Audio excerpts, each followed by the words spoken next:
father. This is again obedience, submission.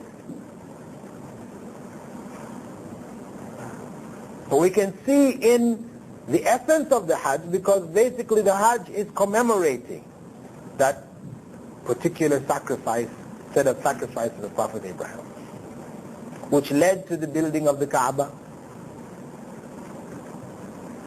the first house set to the worship of the one God, Allah.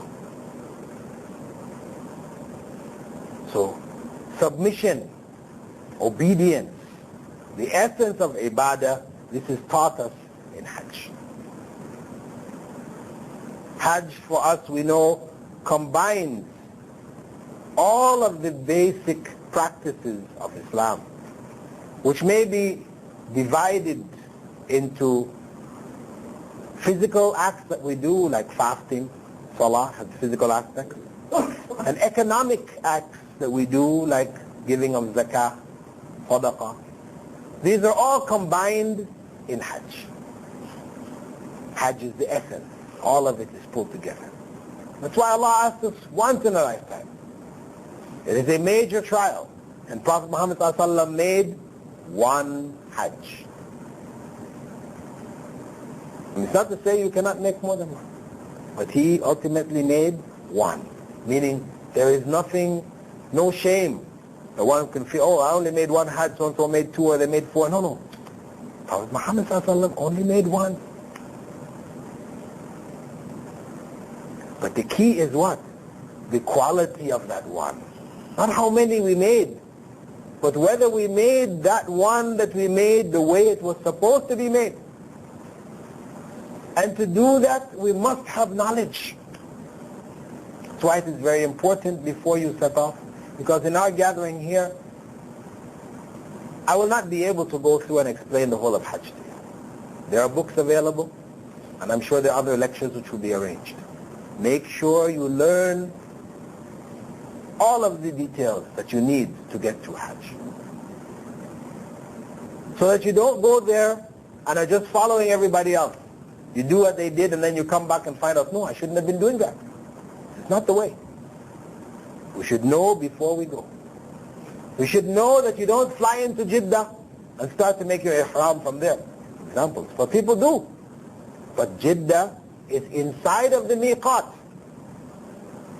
You must make ihram with your niyyah before you reach Jeddah. We're flying from here going into Jeddah. Must do it before. Because if you land in Jeddah, Jeddah is already inside of the miqat. The people in Jeddah, living in Jeddah, they make ihram from their homes.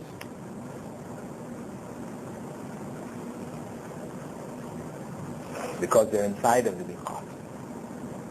So it's important for us to learn, to know what are the principles of Hajj, so that we can do the one which will bring us the reward promised by Prophet Muhammad ﷺ based on what Allah has revealed to him.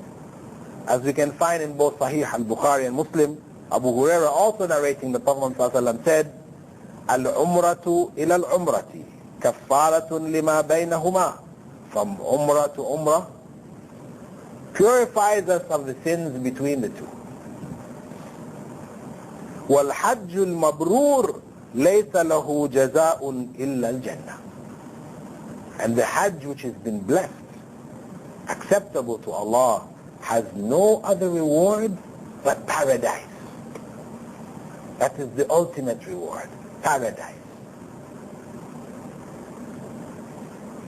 This is what should be in our focus when we're looking at Hajj. This is what is ultimately there for us. Jannah. So it is essential for us to learn the principles and to apply these principles during Hajj. We have to control ourselves, our tongues, our eyes, our hands, our feet. We have to control ourselves during that Hajj. Prevent ourselves from any form of corruption. Because that is the only way that we can make the Hajj which is acceptable to Allah. if, as a precondition, our intention is to make Hajj for Allah. Because as we said, وَلِلَّهِ عَلَى النَّاسِ حِجُّ الْبَيْتِ, that for the sake of Allah, Hajj to the house has been made compulsory for the people, for the sake of Allah. If it is not for the sake of Allah, then we are on a tourist trip. We're on a vacation. And we know, when we go to Hajj, there will be people there with all kinds of intentions. There are people who go to make Hajj to steal. Yes. They're leaving their countries with the intention of stealing. They will cut your money bags and, whilst you're making tawaf around the Kaaba. In sujood, they will be cutting into your... This is what is in front of you. There are people who will rent children who are deformed and take them on Hajj, and the different places you have to go, like you're going to stone the jamarat, stone the pillars, and you'll have to walk like a gauntlet. People will be lying on either side, people in these wheelchairs, all distorted, their limbs all twisted and everything, pulling at your heartstrings to give some sadaqah and so on and so forth. And these people have been brought here for Hajj. They were talking about those who had been left over in Jeddah, and after they finished, they just split, went back to India and left these, some 40, 60 Indian kids there, with crippled Indian kids. The government had to get them back. So there are people going for Hajj for all kinds of reasons. The reality. We have to make sure that our reason is for the sake of Allah. So Hajj is compulsory for us who has the means. Any of us who has the means. To do it as soon as we're able. Some people say, well, you should marry your daughter, get your daughter married off first before you make Hajj. This is cultural Islam. It is not Islamic culture. Why did this become a principle? That you should marry off your daughter before you make Hajj? Because people had turned the principles of mahar upside down. In Islamic law, the man gives the mahar to the girl he's going to marry. But Hindu custom has it that the girl and her family have to pay off that guy to marry her.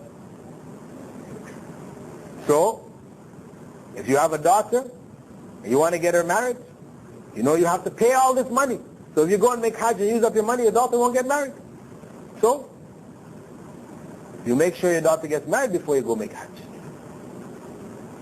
But actually what you're involved in is sin.